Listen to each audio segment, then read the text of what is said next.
capítulo 1. Livro de Ruth, capítulo 1.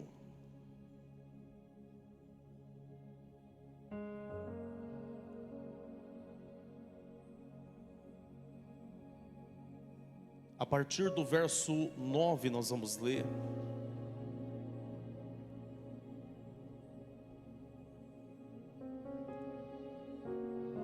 Eu acredito que Deus vai falar muito conosco hoje aqui. De manhã, foram muitas lágrimas de manhã com essa mensagem. Está escrito: o Senhor conceda que cada uma de vocês encontre segurança no lar de outro marido. Então deu-lhes beijos de despedida, mas elas começaram a chorar alto. E lhe disseram: não, voltaremos com você para junto do seu povo. Disse, porém, Noemi: voltem, minhas filhas. Por que viriam comigo? Poderia eu ainda ter filhos que viessem a ser seus maridos? Voltem, minhas filhas, vão. Estou velha demais para ter outro marido. E mesmo que eu pensasse que ainda há esperança para mim, ainda que eu me casasse esta noite e depois desse à luz filhos, iriam vocês esperar até que eles crescessem? Ficariam sem casar à espera deles? De jeito nenhum, minhas filhas. Para mim é mais amargo do que para vocês, pois a mão do Senhor voltou-se contra mim. Elas então começaram a chorar alto de novo. Depois Orfa deu um beijo de despedida em sua sogra, mas Ruth ficou com ela. Então Noemi a aconselhou: veja, sua concunhada está voltando para o seu povo e para o seu Deus, volte com ela. Ruth, porém, respondeu: não insista comigo que te deixe e que não mais te acompanhe. Aonde fores irei, onde ficares ficarei. O teu povo será o meu povo e o teu Deus será o meu Deus. E você diz amém por esta palavra.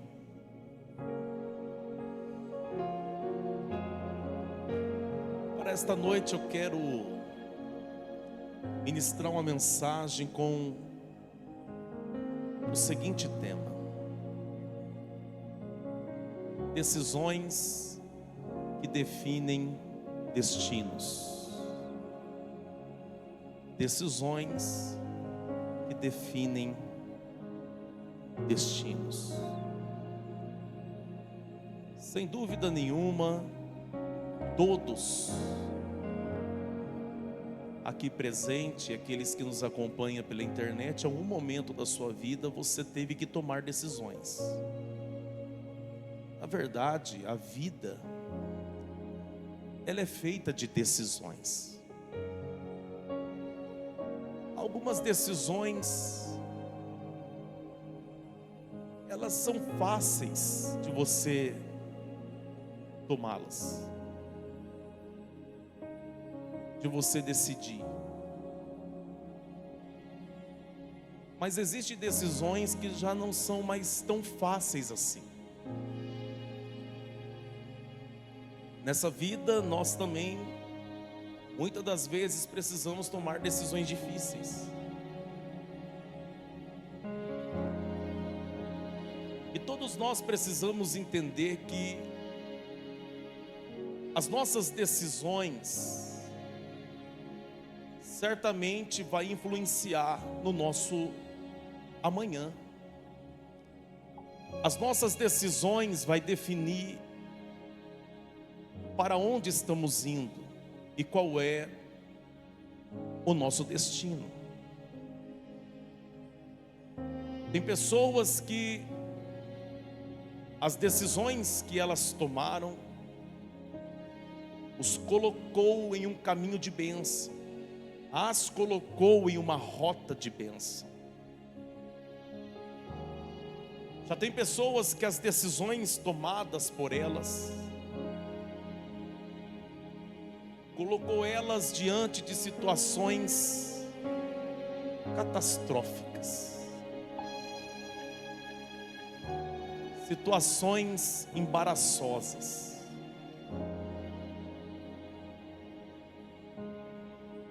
Quantas pessoas que a colheita infeliz que você está tendo tem muito a ver com as decisões que você tomou. Mas o contrário também é verdadeiro. Talvez as colheitas felizes que você está vivendo tem muito a ver com as decisões que você tomou lá atrás. Então nós precisamos entender que as nossas decisões, elas vão impactar no nosso futuro, seja de maneira positiva ou de maneira negativa. Quando nós olhamos para as Sagradas Escrituras, nós vamos encontrar a história de homens que tomaram decisões. Alguns desses homens foram muito abençoados, já outros não foram tão abençoados assim. Quando nós olhamos para a história do primeiro casal da Bíblia, Adão e Eva, Adão e Eva estavam no Éden, no jardim do Éden. Éden no hebraico significa prazer. Deus havia colocado Adão e Eva no jardim dos prazeres. E talvez o maior prazer que eles desfrutavam naquele jardim não era apenas porque era um jardim de delícias, de fartura. Talvez o maior prazer que eles desfrutavam naquele ambiente era o prazer de se encontrar com Deus todos os dias. Porque a Bíblia diz que na viração do dia, Deus vinha e Deus se encontrava com o homem. Deus falava com o homem. Havia um relacionamento entre eles. Não existe prazer maior do que estar na presença do Eterno. Não existe prazer maior do que estar na presença de Deus. O próprio salmista disse: mais vale estar um dia nos teus átrios do que 1000 em outros lugares. Adão desfrutava do prazer de se encontrar com Deus. Porém, uma decisão, uma escolha, os colocou do lado de fora desse lugar. Porque Adão decidiu comer do fruto que Deus disse que não era nem para tocar naquele fruto. Ele desobedeceu a Deus. Por quê? Porque nós precisamos entender que obedecer também é uma decisão. Eu decido obedecer. Mas desobedecer também é uma decisão. Todos os dias as pessoas decidem se vão obedecer ou se vão desobedecer. O próprio Deus disse em Deuteronômio, lá no capítulo 28, quando fala das bênçãos e das maldições, Deus disse: escolha hoje. Eu coloco diante de vocês a bênção e a maldição. Decidam o que vocês vão escolher. Adão perdeu o direito de estar naquele lugar. Adão foi colocado do lado de fora daquele lugar. Uma decisão errada. Quando nós olhamos para as Sagradas Escrituras, nós vamos encontrar a história de dois irmãos, Esaú e Jacó. Eles eram gêmeos. E a Bíblia diz que Jacó, ele enganou o seu irmão Esaú, tirando dele o direito da primogenitura. Houve uma situação em que ele se passou pelo irmão dele e mentiu para o pai dele, recebendo a bênção no lugar do irmão dele. O irmão dele ficou furioso, o Esaú ficou furioso. E o Esaú disse: quando o nosso pai fechar os olhos, eu vou matar Jacó. Eu vou acabar com a raça dele. Durante muito tempo, Esaú nutriu aquele sentimento de vingança. Jacó foge, passa 20 anos longe. Mas a Bíblia diz que quando Jacó resolve voltar e encarar o passado, porque não dá para fugir o tempo todo. E o céu já está falando com alguém aqui hoje. Não tem como fugir o tempo todo. Existem situações mal resolvidas que você vai ter que voltar. E Deus está usando a minha vida aqui como profeta para falar para algumas pessoas aqui: se prepare, porque existem situações que precisam ser resolvidas. Jacó, ele está voltando para encarar o seu irmão. E a Bíblia diz que quando eles se encontram,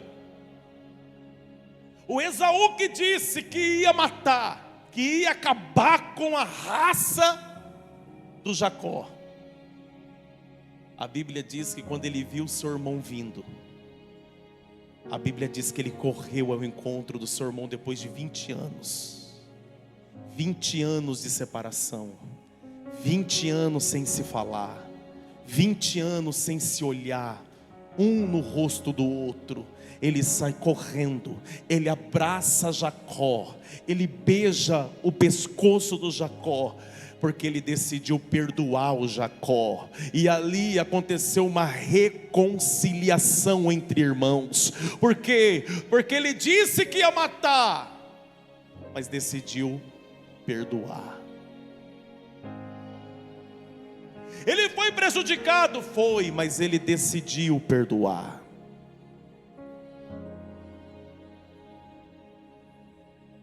E aí na história bíblica nós vamos encontrar outros dois irmãos que por bem menos, na verdade sem motivo nenhum, um matou o outro. Caim e Abel. O Caim não tinha motivo nenhum. O Abel nunca tinha feito nada para ele. Só que o Caim foi nutrindo um sentimento ruim no coração dele. Um sentimento de inveja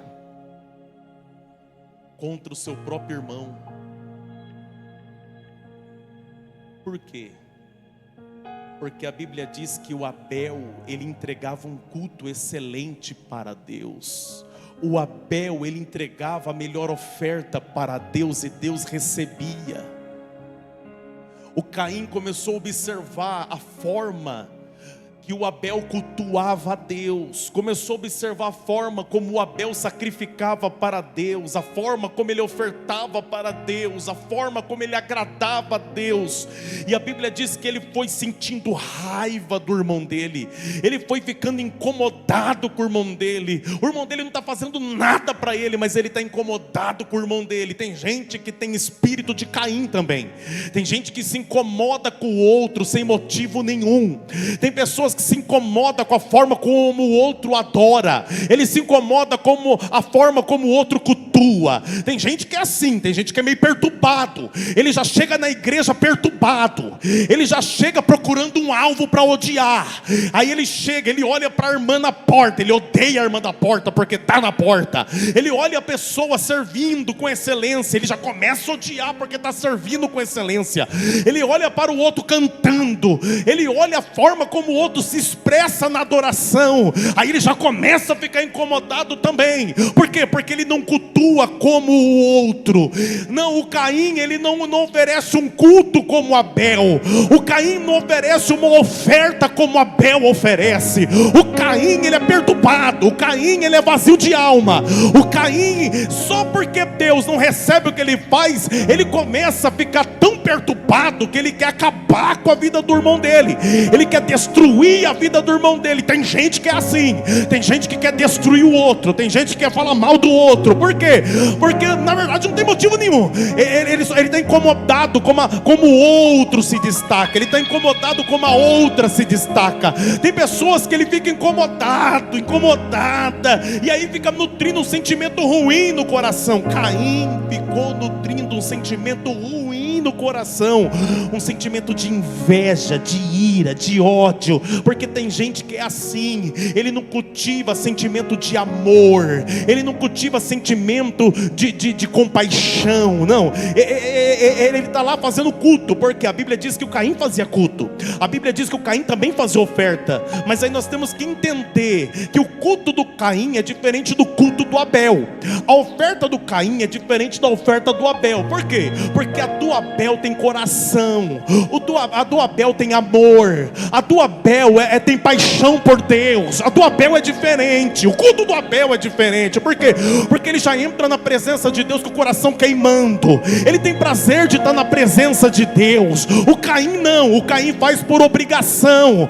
Quando você faz por obrigação, Deus não aceita. Deus não aceita o seu louvor, Deus não aceita a sua adoração, Deus não aceita a tua oferta, porque Deus não quer ninguém por obrigação na presença dele. Deus quer que você sinta prazer em adorá-lo. Deus quer que você sinta prazer de estar aqui. É fácil você identificar quem está aqui com prazer. Se já estiver adorando a Deus com vontade de sorrir, de chorar, de falar glória, é porque está aqui com prazer. Agora, se tiver com a cara amarrada, com a cara feia, querendo ir embora, é porque é Caim, está aqui por obrigação. Dá uma olhada para o lado, vê se tem Caim ou Abel aí do teu lado. Dá uma olhada. Se ele já estiver dando glória, se ela já estiver falando aleluia, é porque o culto dela é de Abel. Se ele estiver glorificando, é porque o culto dele é de Abel. Agora, se estiver aí meio perturbado da cabeça, é porque é Caim. Eu quero acreditar que eu estou pregando para Abel aqui hoje. Eu quero acreditar que tem Abel aqui dentro hoje. Oh, aleluia.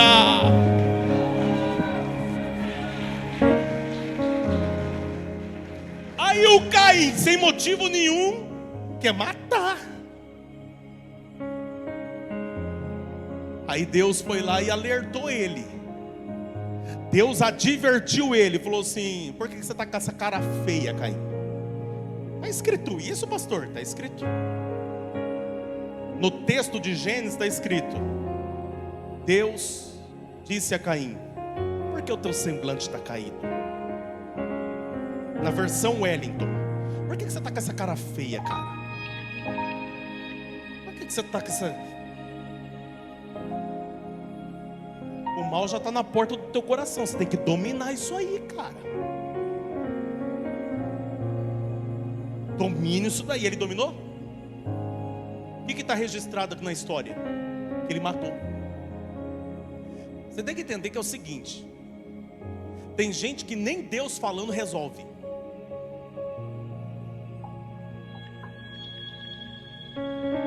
Tem pessoas que nem Deus alertando resolve. A decisão de Caim de matar Abel trouxe consequências graves, porque a Bíblia diz que Deus colocou uma marca nele, e Deus o amaldiçoou para sempre. Presta atenção. Quando nós olhamos para as Sagradas Escrituras, nós vamos encontrar a história de um rapaz de 30 anos de idade. que teve a oportunidade de deitar com a patroa, com a mulher de seu senhor, uma linda egípcia, a esposa de Potifar, que convidou ele para deitar em sua cama. E ela ainda disse para ele: não tem ninguém em casa, meu marido foi trabalhar, deita aqui. Mas José tomou uma decisão. Pergunte qual? A Bíblia diz que ele fugiu, pulou a janela, correu, saiu fora. Ela começa a gritar histérica. Ela começa agora a contar uma mentira, dizendo: ele abusou de mim. E o José corre. Ele teve a oportunidade de deitar com ela, mas ele decidiu não deitar com ela. Por quê? Porque o texto diz no livro de Gênesis que ele disse para ela: não vou pecar nem contra o meu Senhor, teu marido, nem contra o meu Deus. Ele decide se manter fiel diante da tentação. Não é fácil, mas ele permanece fiel. Por quê? Porque permanecer fiel também é uma decisão. Ele decidiu: eu vou me manter fiel. Alguém vai falar: mas o que adianta? Você foi acusado de algo grave. O que adianta? Você foi colocado dentro de um cárcere, de uma prisão. O que adiantou? Eu posso estar preso por algemas e por grades, mas a minha alma está livre e a minha consciência está limpa. Porque a pior prisão é quando você está com a sua consciência pesada. É quando a tua consciência está aprisionada por acusações. E aí nós encontramos a história de um outro homem, Davi, que diferente do José, que decidiu permanecer fiel, o Davi acordou de manhã e olhou a Betseba tomando banho. Aí ele olha para ela tomando banho e disse: quem é essa mulher? Os servos responderam: é a mulher de Urias. Urias era o melhor soldado que Davi tinha. O Urias estava lá no campo de batalha defendendo Davi. Ou seja, os servos do Davi já estavam falando para ele: ó, é a mulher de Urias. Mas a Bíblia diz que ele trouxe ela e deitou-se com ela. Ele tomou a decisão. Qual foi a consequência? O profeta disse: a espada do Senhor não se apartará da tua casa. Fora de casa, Davi era honrado, mas dentro de casa, ele foi desonrado pelos próprios filhos. Foi uma tragédia a casa dele. Os filhos se perderam, os filhos se rebeliaram, os filhos se mataram. De todos só sobrou Salomão. Ou seja, a decisão de Davi prejudicou a família dele, prejudicou os filhos dele. Você tem que entender, na verdade você tem que avaliar quem são as pessoas que vão ser prejudicadas pelas suas decisões. Porque se você tem família, se você tem esposa, se você tem filho, se você tem esposo, você precisa entender que as suas decisões podem destruir a sua família. Então, eu poderia aqui citar diversos exemplos. Eu poderia falar de Sansão.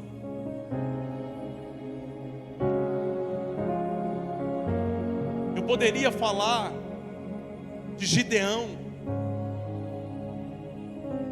Porque todos eles, em algum momento da vida, tiveram que tomar decisões. E quando nós olhamos para a história do livro de Ruth, o texto em que nós lemos, nós encontramos aqui 3 mulheres, 3 viúvas.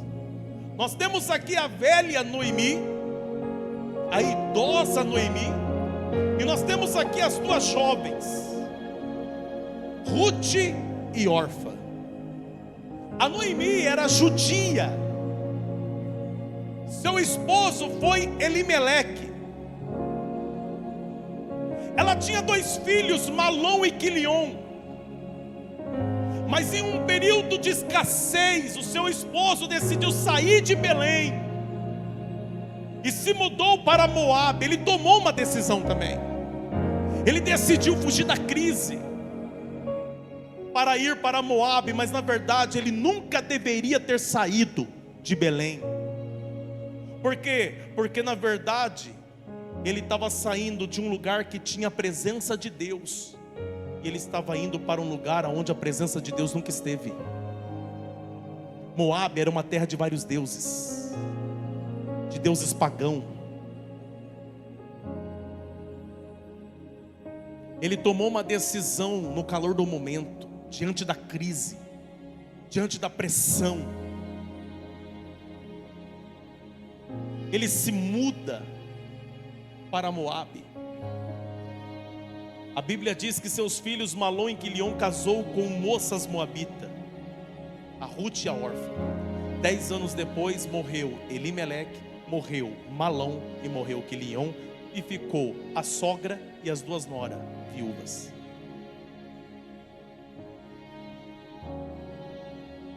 Diga assim comigo: que tragédia. Aí a Bíblia diz que a Noemi, ela disse para suas 2 noras: minhas filhas, eu vou voltar. Eu vou voltar para a terra da onde eu nunca deveria ter saído. E aí nós precisamos entender um pouquinho de cultura judaica, para que você entenda o contexto do que está acontecendo aqui. Por quê? Porque na cultura judaica e na lei,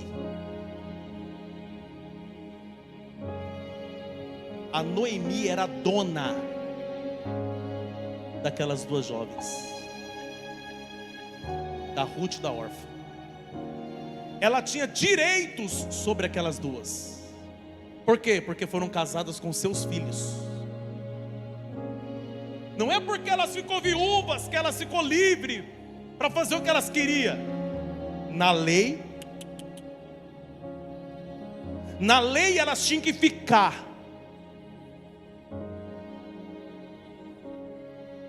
Elas estão presas a Noemi pela lei. Elas não podem ir embora. Era assim que funcionava 3 anos atrás. Tinha que esperar um resgatador. Um resgatador. Por quê? Porque a lei dizia: se o marido for falecido, o irmão do falecido, uma vez solteiro, ele tinha que casar com a viúva, para que a semente da família, daquele clã, não se perdesse. Tinha que suscitar a semente do irmão, a descendência, para continuar o nome daquela família. E na verdade isso não era só cultura judaica, tá? Na verdade isso era uma lei de todos os povos do Oriente naquela época.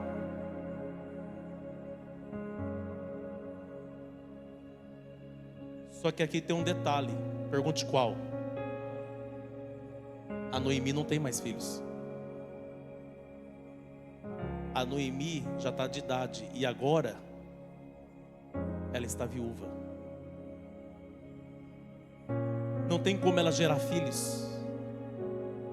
E mesmo se ela quisesse, não conseguiria, por causa da idade.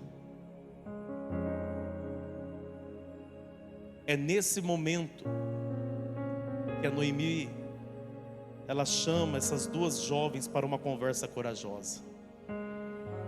Ela disse: minhas filhas, vá embora. Eu estou dando a liberdade de vocês. Sejam livres. Volte para o povo de vocês. Procure um outro marido, para que vocês tenham segurança. Vai. Elas choraram, e a Bíblia diz que choraram muito, choraram alto. É um momento difícil. Nenhuma despedida é fácil. Só que a Bíblia diz que a órfã, ela então deu um beijo em sua sogra e foi embora. Diga comigo: a órfã decidiu ir embora. E está tudo bem, a Noemi deu esse direito para ela. Só que aí nós temos que entender que nunca mais nós vamos encontrar o nome dela. Nunca mais nós vamos encontrar a história dela. Acabou. Na verdade, nós temos alguns relatos extras bíblicos sobre o destino dela.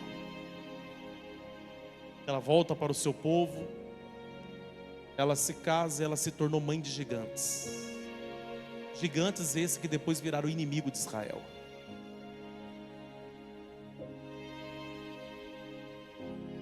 A Noemi olha para Ruth e diz: vá embora também. Olha, a sua concunhada está indo embora, pode ir embora. A Bíblia diz que a Ruth olha para sua sogra e diz: não insista, eu não irei. Aonde fores, eu irei. Aonde tu permanecer, permanecerei eu também. Aí ela vai fazer uma declaração poderosíssima. Na verdade, a declaração que ela vai fazer é uma declaração de fé. E essa declaração dela vai mudar todo o destino da vida dela. E qual foi a declaração? Ela disse: a partir de hoje, o seu povo será o meu povo. O seu Deus, Adonai Elohim, será o meu Deus também. Sabe o que ela está fazendo? Ela está abrindo mão da cidadania dela. Ela está abrindo mão de ser uma moça moabita. Ela está abrindo mão dos deuses pagãos que os moabitas adoravam.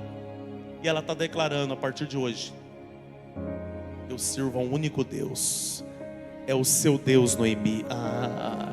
Sabe o que nós entendemos aqui? Que ela não fica apenas por causa de Noemi. As duas principais razões, ela declara: seu povo, meu povo, seu Deus, meu Deus. Quando ela fala seu povo, ela está se referindo à cultura, aos costumes. A partir de hoje eu aceito a cultura do teu povo. A partir de hoje eu aceito os costumes do teu povo. E ela está declarando que a partir de hoje eu só sirvo a um Deus.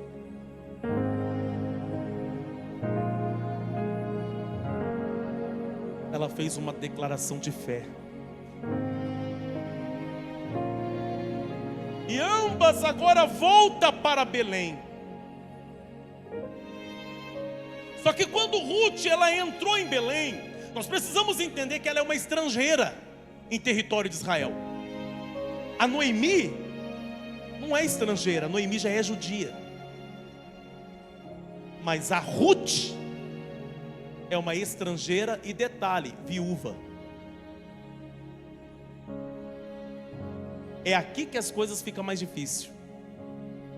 Pergunta por quê? Porque ela tem que lidar com a barreira do preconceito. Ela é uma estrangeira viúva.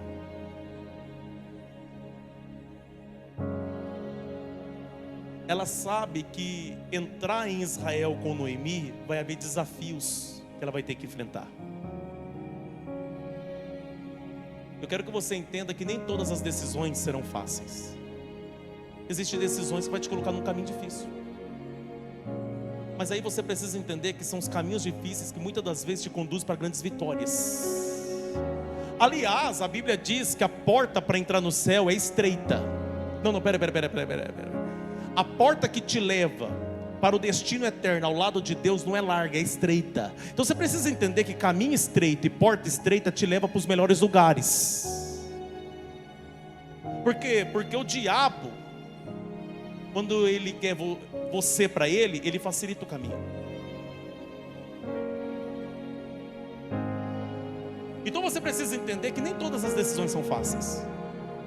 Aliás, servir a Deus não é fácil. Quem está entendendo isso aqui? Então existem diversas barreiras que ela vai ter que enfrentar, mas ela está lá firme. Por quê? Porque ela não tomou uma decisão na emoção.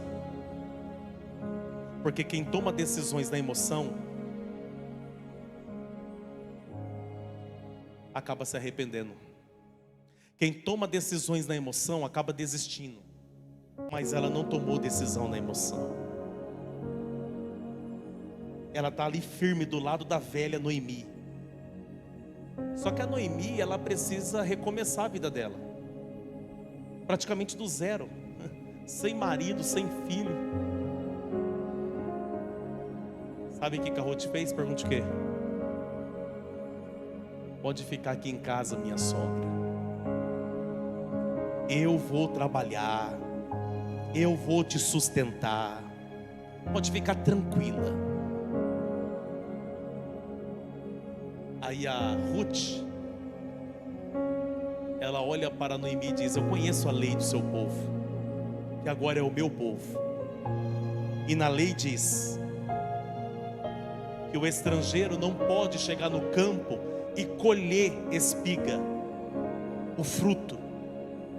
E ali havia uma grande plantação de cevada. Ela não podia chegar ali simplesmente e colher. Mas na lei dizia que o estrangeiro, ele podia pegar o que caía no chão. Ela não pode colher do pé. Ela é estrangeira. Mas ela pode pegar o que os trabalhadores deixam cair no chão. Então a Ruth agora vai no final da fila. Na frente estão os trabalhadores trabalhando. E ela, final da fila. Ela decide ficar no final da fila. Para alguns, final da fila é sinal de humilhação. Final de fila é sinal de fracasso. Quem é que quer estar no final da fila? Só que aí nós temos que entender o seguinte: final de fila não define aonde você vai chegar. Nenhum momento difícil vai definir como será o seu amanhã. Ela está no final da fila. Para alguns, sinal de humilhação, ficar pegando espiga que cai no chão. Para ela, sinal de sobrevivência. Não tem problema nenhum, eu vou no final da fila, eu pego o que cai no chão, mas não passo fome.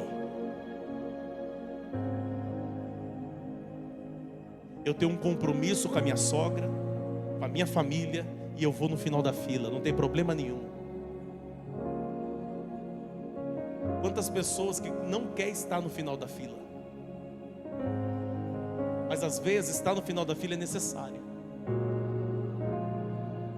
E sabe o que mais me impressiona na história da Ruth? Pergunte o quê? É que ela não fica no final da fila murmurando. Ela não fica no final da fila se vitimizando. Não. Ela fica no final da fila.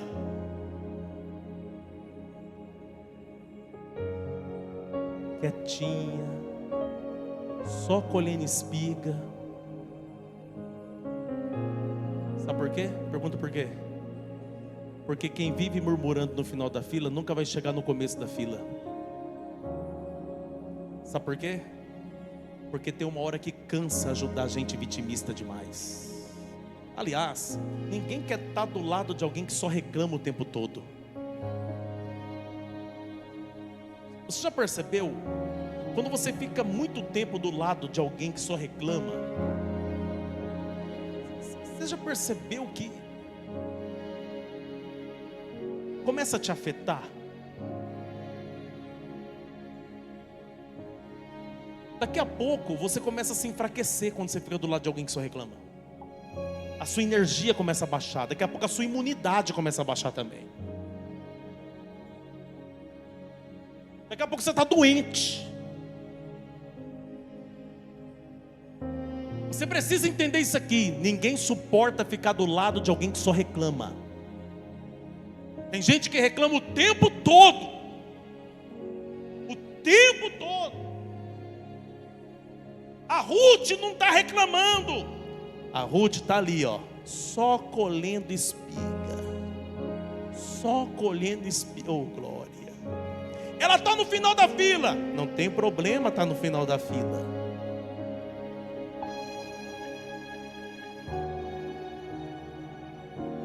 E presta atenção. Eu estive nesse lugar aqui, em Israel. Fica em Belém. Tem uma ruazinha que sobe assim, ó. Tem um portão que entra, tem uma estrada assim, um caminho. Aí ali tem a Gruta dos Pastores de Belém. Aí você olha para cá, desce assim, tem um vale. Aí depois sobe. Aquele vale ali era o campo de Boaz.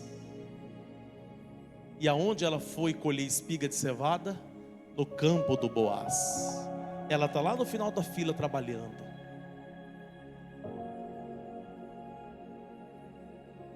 Só enchendo o saquinho dela.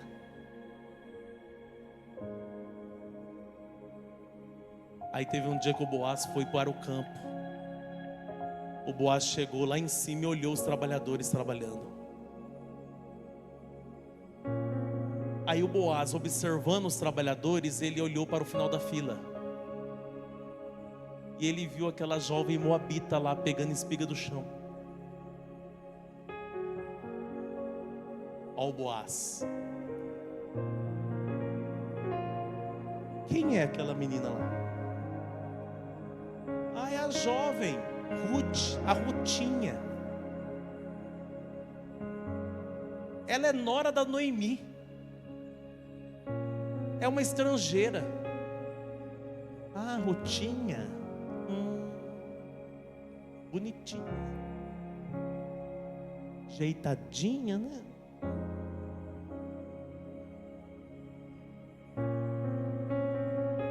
Aí ele deu uma ordem, está no texto, é só você ler. Ele deu uma ordem para os trabalhadores: deixa cair bastante espiga no chão, deixa cair. Deixa ela encher a bolsa dela de espiga. Deixa ela encher, deixa.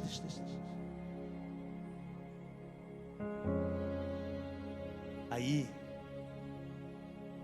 ela encheu a bolsa de espiga. Ela volta para casa. A Noemi olhou para ela.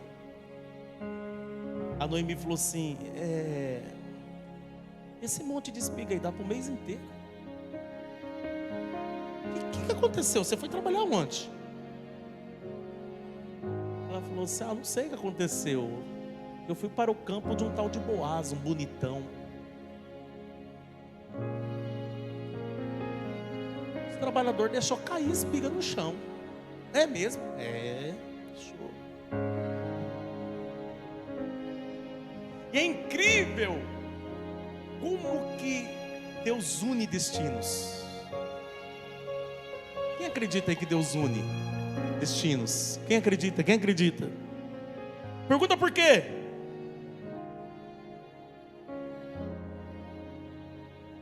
Porque a história do Boaz é uma história incrível também.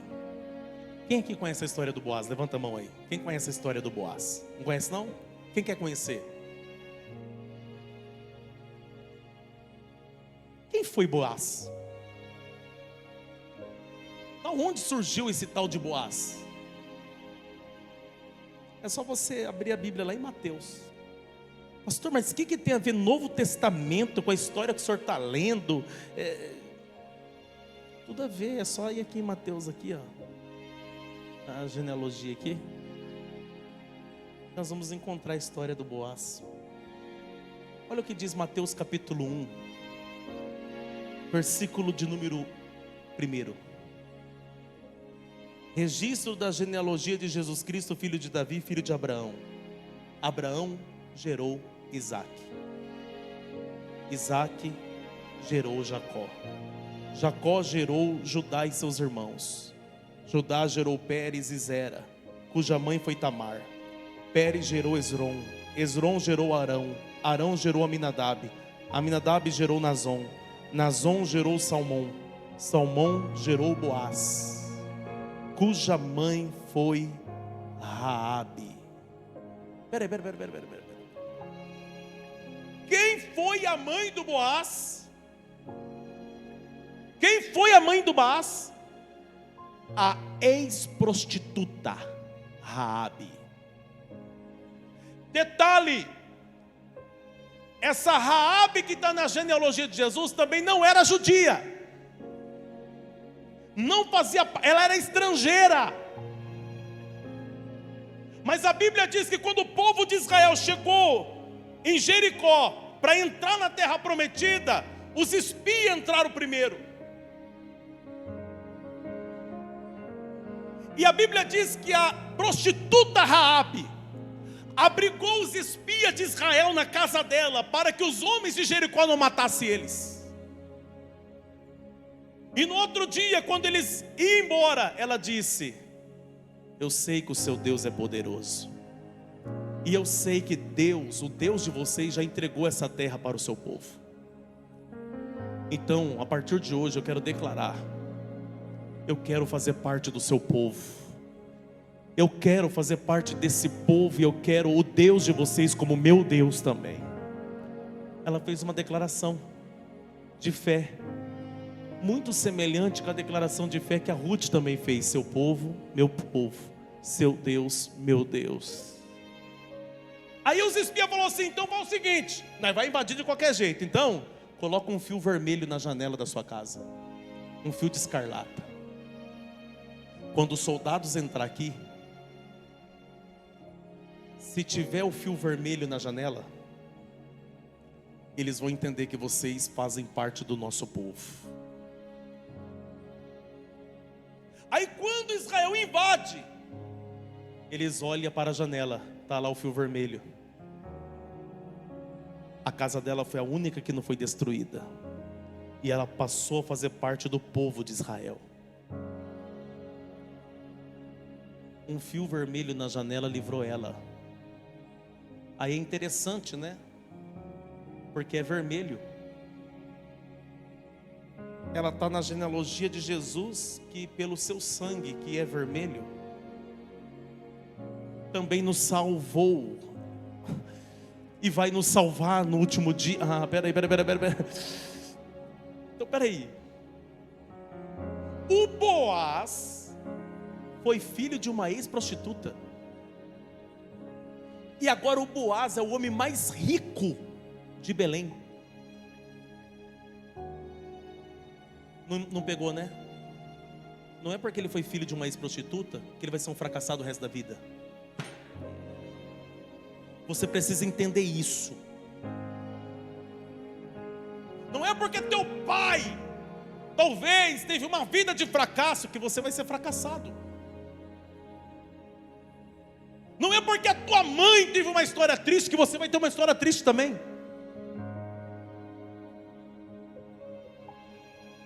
É aqui que eu vejo a graça de Deus. Deus pega as coisas loucas desse mundo para confundir as sábias. E aí nasceu o Boaz. E agora, olha Deus trabalhando para unir os destinos. Uma estrangeira, que agora vai se encontrar com o filho de uma estrangeira. filho de uma estrangeira que prosperou e se tornou riquíssimo. Aí quando ela chegou na casa dela, a Ruth, e a sogra dela falou assim: minha filha, que saco é esse aí? Cheio de espiga. Ah, não sei, ó, Deus está abençoando lá no campo do Boaz, hein? Aí a Noemi falou assim: campo de quem? Boaz. Louvado seja Deus, hein? Por que, minha sogra? Porque o tal do Boaz aí que você está falando, ele é um parente distante da minha família. Pergunta, e aí? Se é parente, ele pode resgatá-la. Se ela fosse embora, ela não ia ter a oportunidade de ser resgatada pelo bonitão do Boaz. Quem está entendendo isso aqui? É parente, é. Ele pode ser o meu resgatador? Pode. Então a partir de amanhã, quando você for para o campo de novo, você vai tomar o seu melhor banho. Você vai colocar a sua melhor roupa. Você vai colocar a sua melhor roupa. Está escrito isso, pastor? Está escrito, é só ler o texto. E você vai passar o melhor perfume. A Noemi é... A velha Noemi manja. Ela sabe dos Paranauê. Ela conhece a arte da conquista. Vai tomar o melhor banho, colocar a melhor roupa. Aí ela, a Noemi, minha filha, eu guardei esse perfume aqui, ó. Passa esse perfume aqui, porque esse perfume, quando passa, acabou. Aí a Ruth foi lá, passou o melhor perfume, tomou banho. A Ruth foi para o campo. E a orientação da sogra foi o seguinte: sabe aquele momento que vocês descansam? Então, fica de olho para ver aonde o Boaz vai descansar. E aonde ele se deitar, você vai. E você deita aos pés dele e fica quietinha lá. E quando ele acordar e perguntar o que é isso, você vai falar assim: você é meu resgatador. Quem está entendendo? Deixa eu te falar. É um ato de coragem. Sim ou não? Para quem está no final da fila, deitar aos pés do Boaz é um ato de coragem, sim ou não? Sabe por que a vida de algumas pessoas não muda? Porque te falta coragem, te falta ousadia. Tem gente que tem muitas ideias, mas não tem ousadia, não tem coragem, não tem nada. Deixa eu te falar, às vezes as pessoas estão deixando de comprar com você para comprar com outro, porque você não tem ousadia, você não tem coragem, ou está faltando um perfuminho.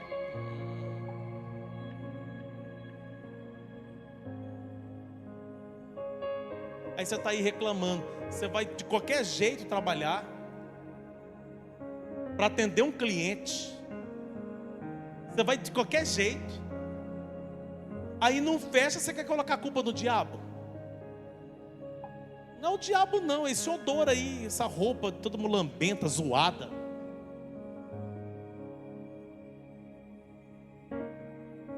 Quem está entendendo? Quem está entendendo essa mensagem aqui? Você tem que saber se comportar.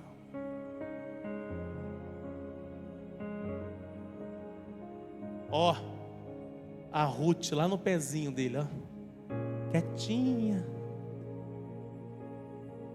Aí o Boaz acordou. Quando o Boaz acordou, olhou para ele e falou assim: que é isso? Ela olhou para ele e falou assim: você é meu resgatador, me resgata. Eu imagino o Boaz. Eu já estava de olho assim, sabe, em você, assim, sabe, assim.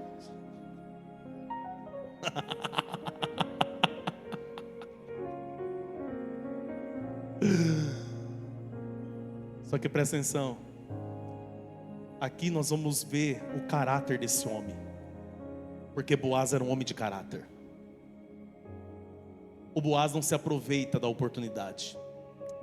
O Boaz disse para ela: então, antes de qualquer coisa, eu preciso ver na linhagem da Noemi, da nossa família, se não tem um resgatador antes. Eu não posso simplesmente me aproveitar desse momento. Eu preciso saber se tem alguém na frente, na linhagem. Ele não poderia ter se aproveitado? Sim ou não, gente? É aqui que você vê o caráter da pessoa. Porque quem tem caráter não passa a perna em ninguém.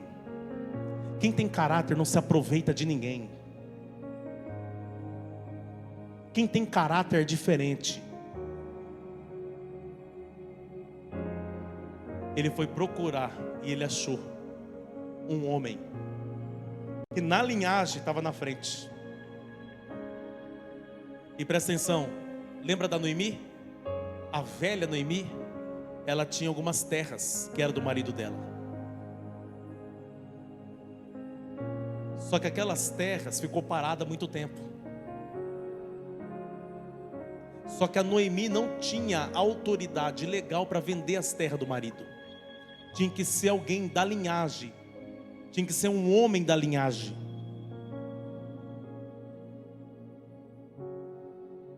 Então não era só a Ruth, também eram as propriedades do Elimeleque. Quem está entendendo? Aí o que o Boaz fez? O Boaz chamou o homem no portão da cidade de Belém, chamou os anciões, as autoridades, os líderes da cidade para uma reunião e disse assim: você está sabendo que a Noemi voltou? Estou sabendo. Você sabe das terras do Elimeleque, nosso irmão, né? Sei. Você pretende resgatar as terras dele? Pretendo, vou resgatar as terras dele. Só que você sabe que se for resgatar as terras, tem que resgatar também a Moabita, a estrangeira Ruth, né? Que era filha de um dos filhos dele, né? Aí ele disse: então eu estou abrindo mão agora. É impossível resgatar ela. As terras eu até queria, mas ela eu não quero. Por quê? Eu já tenho um compromisso. É. Então eu deixo você resgatar, Boaz. E aí havia um costume naquela época. Pergunte qual costume. O costume era tirar a sandália do pé e entregar para aquele que seria o resgatador, dizendo na frente de todos os líderes: eu estou te dando autorização para resgatar. Aquele homem tirou as sandálias e entregou a Boaz. O Boaz agora ficou com as terras do Elimeleque para cuidar da velha Noemi e para se casar com a Rutinha. Que coisa linda.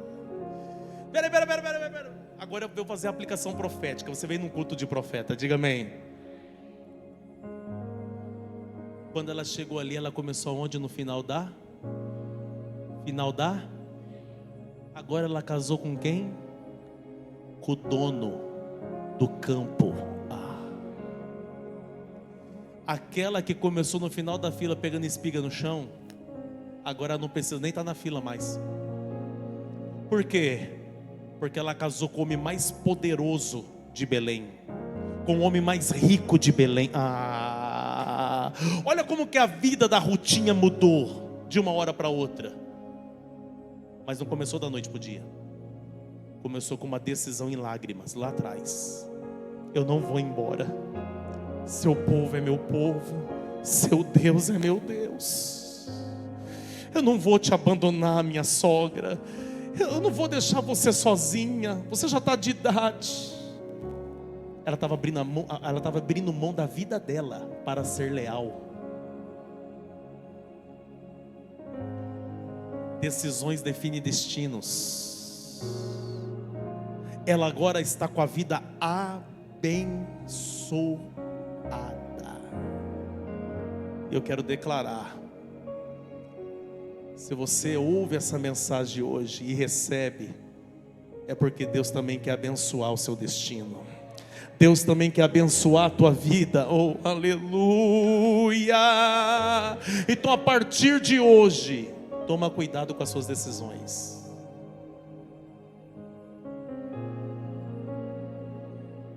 Sabe o que eu acho incrível na Bíblia? É que a Bíblia diz: quem está sujo decide se sujar mais, quem está limpo se limpe mais.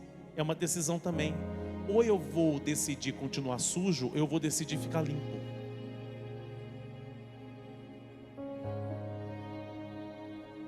E presta atenção, a vida dessa mulher mudou de uma forma tão extraordinária,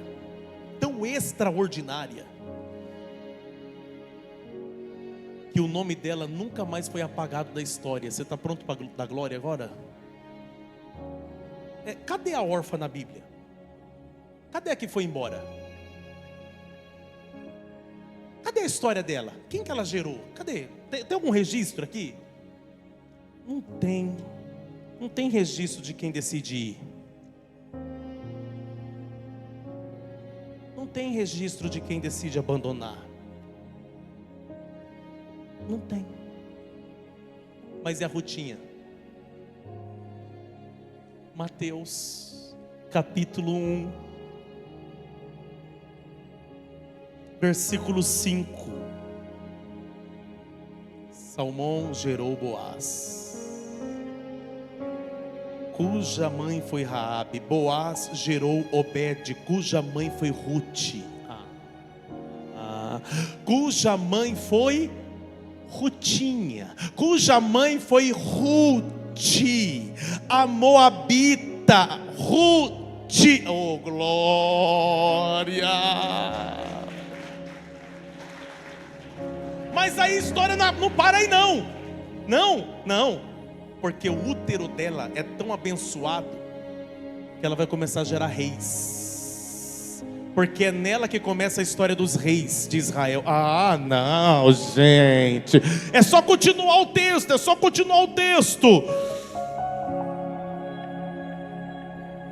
Cuja mãe foi Ruth.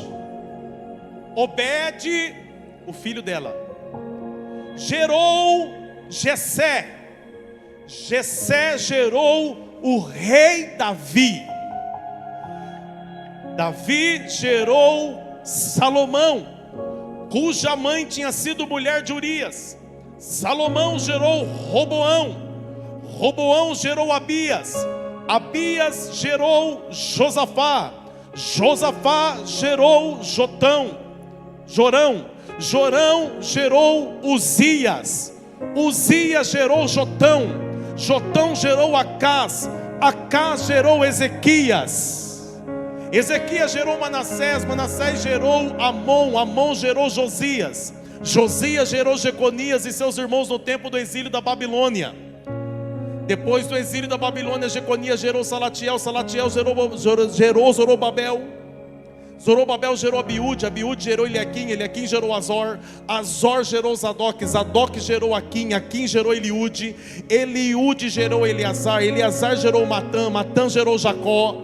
Jacó gerou José, marido de Maria, da qual nasceu Jesus, que é chamado o Cristo.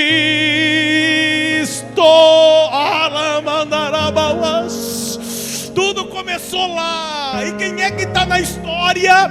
A Rutinha, que decidiu permanecer, que decidiu ser leal, que decidiu ficar, que decidiu por um momento abrir mão da vida dela, do direito que estava sendo dado a ela. Alguém vai dizer: vai morrer viúva. Alguém vai dizer: vai morrer estrangeira numa terra de estranho.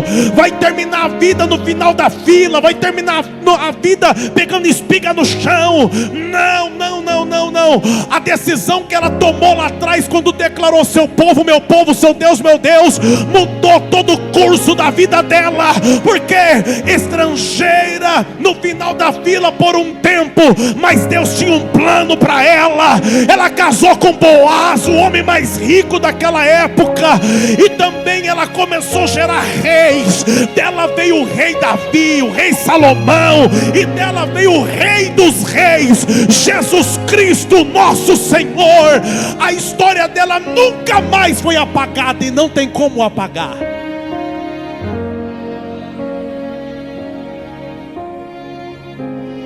E a órfã? Faz assim. Deixa eu te falar, tem gente que a gente esquece rápido. Tem gente que na verdade não deixa nem saudade.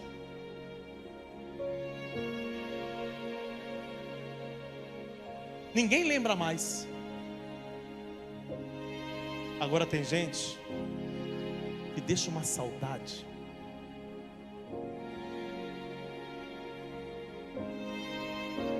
Porque tem gente que deixa um nome gravado nos anais da história. Tem pessoas que não tem como você esquecer delas. Aí eu te pergunto hoje aqui: você vai terminar como Ruth ou como órfã? Quais serão as suas decisões a partir desse momento aqui? Quais serão as suas escolhas a partir de hoje?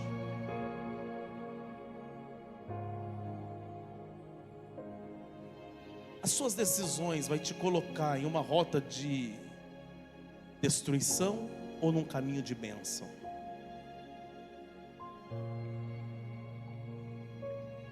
Com quem você vai decidir andar?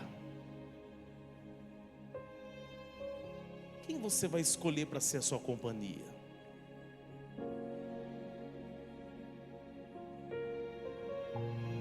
Quais serão as suas decisões a partir de hoje?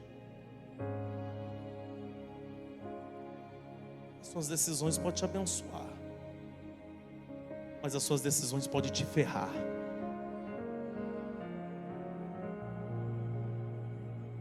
Fica de pé comigo.